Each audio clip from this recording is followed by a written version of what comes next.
un DG est indexé ñu naan c'est-à-dire def nag deful le premier ministre en meeting mu ñëw xëcc loxo DG bi yëkkati ko ne ko defoo dara set nga alors que moom de juridiction lii c'est problématique li day mel ni comme la question a été traitée politiquement au lieu ñu koy traiter judiciairement pourtant on se rappelle bien avant loolu pour moins que ça le DG de l'ONAS Cheikh Dieng a été démis de ses fonctions pour moins que ça ba léegi nii plainte boobu kenn déglu fu mu toll mbiru auto ONAS yooyu kenn xamul fa la toll dafa mel ni on a agi sous le coup de l'émotion en réalité léegi nag lii Thierno Alassane Sall di xeex nag ci Azer ba dem ci ay villages yu bëri ne daf koy gëstu gis ni Azer demu fa. nañ ko ba te pare loolu c'est catastrophique loolu nag buubs loolu dama jàpp ni lu mat a bàyyi xel la man dama bokkoon si ñu gëm ni depuis le début dama ne coow yi am yëpp on devait démettre le DG ubbi enquête leeral pour mu leer ci bëtu Sénégalais yi comme ni ñu ko defee woon ci ONAS je ne remets pas en question l'honnêteté du DG parce que xamaluma ko dara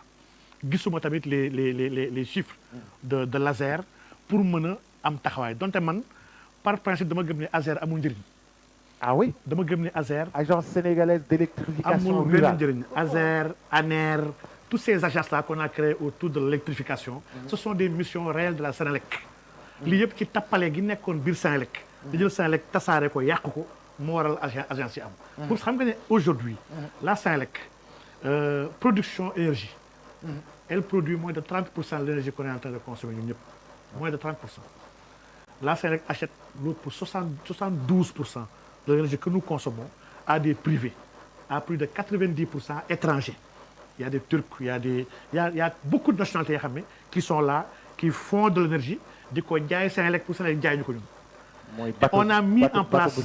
oui, et on a mis en place des circuits avec des anciens cadres de la Sénélec. ñi nga xam ne créé nañ entreprise am tamit ñëpp dugg ci wàllu courant bi ba tax Sénélec amul les leviers sax de pouvoir travailler sur les coûts. Et pourtant Sénélec bokk na ci ay mission am moo waroon yaatal électrification bi au niveau national muy investir dans des centrales aujourd'hui Sénégal egg na ci niveau bi nga xam ne léegi nous sommes producteurs de gaz léegi gaz boobu waroon na dugg sax ci gën a wàññi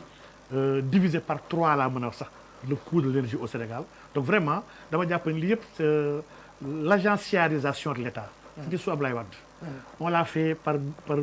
volonté d'être dans la célérité dans le traitement de beaucoup de dossiers xam ne suñu xoolee plus de 20 ans après suñu analysé aujourd'hui elle n'a plus sa raison d'être donc quand nag on est dans une situation bi nga xam ne on parle de rationalisation de l'État on parle de maîtrise de la charge publique aujourd'hui il y a des agences yoo xam ne ils ont presque des missions identiques ANER agence nationale de l'électrification rurale Azer il y a beaucoup de 4 à 5 structures yoo xam ne yëpp dans l'électrification mission yi on doit retourner au niveau de la Sénélec. mais da nga bëgg xanaa loolu kon dañ ko war a seeyal ci biir Sénélec. oui Azer ñu seeyal ko ci biir Sénélec ANER ñu seeyal ñu am département boo xam ni moom mooy dem di électrifier parce que déjà ils ont déjà l'expérience. Sénélec moo yor les zones urbaines ak les zones rurales lii yëpp c'est les départements qui sont déjà dans la Sénélec. Sénélec nag dañ ko jël politiser ko yàq ko pendant des années la Sénélec moo yàggoon dal port benn machine à sous la ko pouvoir politique yi yàggoon jàppee moo daal poste ba tax poste actuellement dee na moo yàggoon dal LONASE dafa amoon des vaches à lait yoo xam ne le pouvoir politique daf ko yàgg utiliser pour di ko ŋàcc di ci foo ci xaalis boobu ba tax y a un problème de management bu fa am problème de management boobu entériné wu ba mujj nekk benn habitude dans ces boîtes là man dama gëm ni aujourd'hui il faut restructurer la Sénélec il faut redonner la Sénélec ses lettres de noblesse il faut auditer déjà et surtout ni ñu jëlee organiser toute cette rapine au niveau de l'énergie mais loolu ça doit cesser Boubs il est inconcevable que Sénélec di yor ay milliers de milliards centrale bu mën a defar avec 200 milliards bu mën a créer centrale Sénélec di jël 200 milliards jox ko kenn ne ko defal courant nga jaay ma ko après ma jaayaat ko loolu c'est inconcevable maanaam lii c'est enrichir des gens des tiers alors que on pouvait régler ça sans pour autant wax dëgg yàlla enrichir ni ay étrangers ni ay anciens cadres de la Sénélec. mais vous êtes aujourd'hui da ngay bëgg privé bi dox ba pare bëggoo privé bi dox ci li nga ma wax ni ñu jël ay enrichir ñoo xam ne ay sénégalais lañu ñoo xam ne am nañu ba pare defaraat leneen loo xam ne pour mu jëm ci kanam la ba pare bëggoo en même temps c'est que dafa am des secteurs yoo xam ne man laay wooye les secteurs réels de souveraineté. L'énergie en fait partie, l'eau en fait partie. Dafa am ay secteurs yoo xam ne soxlul privé maanaam l'État bu amee taxawaay dëgg-dëgg bi mu war moom moo ko régler téyel ko boppam ndax il s'agit du bien collectif. Il s'agit ay secteurs yoo xam ne du pour utukaayu xaalis parce que suñ si ut xaalis rek day am ay répercussions même dans l'économie. Xam nga aujourd'hui yow yaa ngi wax courant bi léegi courant bi son coût ñun on a fait des études des simulations yoo xam ne le prix du kilowattheure bu wàññeekoo rek de 10 francs dafa am ay incidences positives yi muy am dans l'économie réelle dans la production de tous les jours dans les industries et même dans le secteur tertiaire le secteur bi nga xam ne ba ci yéen ñëpp nga xam ne vous avez des coûts qui sont là des coûts énergétiques yoo xam ne parce que le premier poste le plus cher dans les entreprises c'est l'électricité moom la électricité boobu état pour mu dimbali ci nit ñi état daf ko doon jël en charge bañ ko confier benn privé encore que su ko joxoon privé sénégalais kese sax man boobu sol du ma métti mais aujourd'hui wàllu courant gi ñi siy gën a intervenir ce ne sont pas des sénégalais ce ne sont pas des sénégalais et loolu pour man secteur stratégique la bi nga xam ne jàmbur waru cee nekk donc man dama gëm ni le secteur privé doit être fort état daf ko war a aider pousser ko dans beaucoup de domaines yoo xam ne pour mu dem liggéey mu yombalal ko fiscalité yombal ko ay facilité pour mu mën a liggéey mën a exprimer wu mu yefal ko xam nga Sénégal amoon na benn stratégie ñuy wax la SNDSP la stratégie nationale de développement du secteur privé bi nga xam ne sur 1999 2024 c'est sur 25 ans sur 25 ans l'État du Sénégal voulait préparer 300 champions créer 3 millions d'emplois cette stratégie bi elle a échoué on l'a pas évaluée mais elle a échoué on n'a toujours pas fait des champions yoo xam ne capables de sortir du Sénégal dem à l'assaut du marché d'abord régional et surtout du marché continental on a des entreprises yoo xam ne à part Sonatel nga xam ne capable de sortir di gagner et Sonatel Orange daf ko xoj di ko tere liggéey Orange c'est un partenaire français bi nga xam ne qui n'est pas un partenaire c'est un concurrent de Sonatel donc man dama gëm ni le secteur privé doit être fortifié elle doit être accompagnée et aidée autant que dama gëm ni y a des secteurs yoo xam ne l'État daf ci war a fiir warul bàyyi kenn mu fay fonctionner et man télécom ci laa ko boole la banque ci laa ko boole l'eau et l'électricité ci laa ko boole yi vraiment ak les données y a beaucoup de secteurs yoo xam ne dafa sensible kenn ki ñu boolee njaboote ñun ñëpp moo ko war a téelopam dañu ko sàmmal pour suñu jàmm. mais est-ce que fii Sénégal mën nga développer secteur privé bu fekkee homme politique yi seen bopp ñoom ñoo homme d'affaires yi. ah loolu moom c'est catastrophique. c'est les hommes politiques qui sont les hommes d'affaires. et dit c'est catastrophique xam nga lii day révéler kese benn feebar bi nga xam ne moo am sur le milieu politique sénégalais ndax la politique au Sénégal est perçue par ñu bëree bëri comme benn bërëb bi nga xam ne soo fa duggee di nga mën a am yenn facilités yi di nga mën a xéewalu et dañ la mën a may jàmm da gis des hommes d'affaires sa yoo xam ne dañoo mujjee politiser wu pour mujjee mën a muccal seen ay affaires donc vraiment lii pour man jàngoro la bi nga xam ne dañ ko war a faj et pour faj ko il faut que la politique revienne à la base mooy la gestion de la cité parce que dëgg la ay nit yu wax bu ñu nommé ministre bu toogee lu mu njëkk def mooy créer GIE woo mbokkam frère am ou bien confier ko mooy DRP ci ministère yi 10 millions ak yooyu moom la jox marché yi bu ko joxee mbokkam bi marché yi moo koy enrichir ce sont des pratiques boo amee ay yeneen pratique aussi xamante ne ci ministères yi dañuy créer ay mbapat dañuy waxee mbapat ci ministères yi di permettre politiciens yi di enrichir sur le dos des populations c'est vrai te population gis nag nga nekk benn politicien nekk ci quartier bi xëy na yaa ngi mu yem doon naan ataaya mu jékki-jékki yow di dawal ay oto yore ay kër te xamul yow ñàkk bu foog amee liggéeyoo ko doon na ko sa baay doon na ko sa yaay. Le mal est très profond di nga Alassane le mal est profond parce que di ça interroge même la sociologie sénégalaise le Sénégalais a un rapport par rapport aux politiques un rapport qui est malsain ndax le Sénégalais jàpp na ni politicien bii kat war naa ko mën a ànd ak moom mu fajal ma samay soxla quelqu'un bi nga xam ne nag amul liggéey benn salaire la am bu ñu ko bëggee wéer benn soxla ñaari soxla ñetti soxla téeméeri soxla junni soxla yaa ko sàccloo beaucoup de gens commencent à chercher après des moyens fi ñu mën a utee xaalis pour mën a mobiliser et entretenir une base et lii moo leen yóbbu ci ay marché yu bon moo leen yóbbu ci concurrencer le secteur privé moo leen yóbbu si ay détournement moo leen yóbbu sax ci ut ay facilité ci yenn homme d'affaires yi en contrepartie jox leen des marchés yoo xam ne indus ndax loolu la ñuy woowee ñoom les pichenettes di nga des pichenettes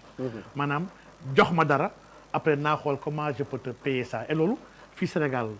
ñu naan ñu ni neen la de am na fi ay hommes d'affaires et loolu surtout sama mbokk naar yi nekk ville mais ñoom dañu am ay ils sont regroupés et en association organisé très organisé dañuy cotiser ñëpp ku nekk ay centaines de millions yi am beaucoup de structures yoo xam ne daf leen intéressé yi ñëw seet si la bëri na fi ñi nga xam ne fii Sénégal Dakar gii ay kilifa lañu yor nombal tànk ci takk der yeeg ci état ñi nga xam ne seen ay dépenses yu bëri mais naar yooyu ñoo koy gérer dañ lay may xaalis di la jox ay bon pour jëlee ay costume di la fête bu ñëwee ni yónnee la enveloppe di la ñoo la ko may mais may da nga xam ne may bi du may en principe balaa ngay toog foofu nga toogoon mosu laa may bëgg ñëw ba toog fa ñu bëgg laa may nag war nga xam ne yow kii may ñu dafa am nañu la bëgg téye te gor ku ko teral tëral ko dafa am li nga xam ne un responsable sax moo ko warul nangu pour nga garder sa authenticité. am lu gën a sophistiqué sax mooy da lay un compte bancaire extérieur. oui ñu lay verser xaalis foofu directement sur sa compte bancaire extérieur. am na fi nga la di joxe affaire fii. am na fi waaw. Alsane fii loo imaginer ci caay-caay. ak ci tappale. rek am na ci réew mi. waaw dana war. mais nu ñuy génnee ci loolu Cheikh Omar Diagne. aujourd'hui ñun bi ñu mujjee gisee. dañu ñëw ci plateau bi ñu laaj la nga ne man coalition Diomaye la àndal moom lay soutenir moom lay accompagner nga soutenir ko accompagner ko voilà 2 ans defoon nañ ni yooyu yëpp dootul amati mais aujourd'hui vous dites que yooyu yëpp mi ngi am ba tey pratique yooyu ñu doon dénoncer ba tey jii nii moom moo fi nekk on dirait que le changement bi ñu doon wut rupture bi ñu doon wut changement bu fexe lépp dañ bi ñu doon wut amuñu ko on est passé à côté. waaw bon je vais pas dire qu'on est passé à côté mais nag sincèrement la rupture moom ba tey des na rupture bi amagul. lan moo tax loolu lan moo tax loolu. Principalement 3 raisons bi si jiitu les gens dañuy yaakaar ni rupture c'est juste ay mots yu ñuy wax wala des slogans rupture du slogan. maanaam changer personnel bi rek quoi. changement donc changer comportement yi. c'est parce que li gars yi di wooyee système. ñu bëri ñuy wax système mais xamuñu la mooy système. pour ñoom tu verras des gens qui croient que le système ay nit la. bu ñu wàccee yenn gars yi si yenn postes yi andi ay nit yu bees teg leen fa on a changé le système alors que c'est totalement faux. alors pratique changé nit yi c'est même pas 10% du système. le système ce sont des personnes oui c'est vrai mais ce sont des pratiques ce sont des méthodes ce sont des règles yi nga xam ne yëpp qui organisent la prédation dans ce pays. et système bii nii actuellement il est intact on l'a pas touché aujourd'hui yenn nit yu gars yi teg ci yenn place yi sax système bi récupérer na leen ba convertir leen defal seen ay agents en réalité ay nit yoo xam ne pourtant jaakaaroon nañ ñu jub lañ ñoo nañ ba système bi récupérer leen dugal leen léegi lii pour y remédier comme lu boobu si wax dama gëm daf si am leen li nga xam ne de base éducation tegi yar la éducation tegi dafa am li nga xam ne ça s'improvise pas ça s'invente pas bubs nit ki liñ ko tàggat di ko waajal lu mu namp pendant des années loolu lay gàll. mënul ñëw salaamaaleykum bëgg ko bàyyi am quelqu'un bu dëng pendant 50 ans mu dëng 50 ans ci dundam xale bu ndaw yow nga ñëw war ko jiite bëgg ko mu jub xam ne problème day am ba muy dëng juddoo goo yow. est-ce que foofu laaloo li xamante ne sax xaaral mu yeggale xaaral mu yow nga bëgg ñëw mu nekk ci dëgg googu nga judd di màgg mu nekk ci dëgg gi maanaam expertise ak expérience yoo am ci dëgg googu Boubacar loolu mënoo ko dindi ci 2 ans 3 ans 4 ans 5 ans c'est pas possible léegi nag comment mettre en place des process yoo xam ne d'auto surveillance d'auto supervision pour que nit ki même bu dëngee dina am problème mu génnee ndëngam exemple doom la si jox du ñeme jël benn Ablaye Ndiaye ba jël baatu Ablaye Ndiaye nga xam ne waxuma kenn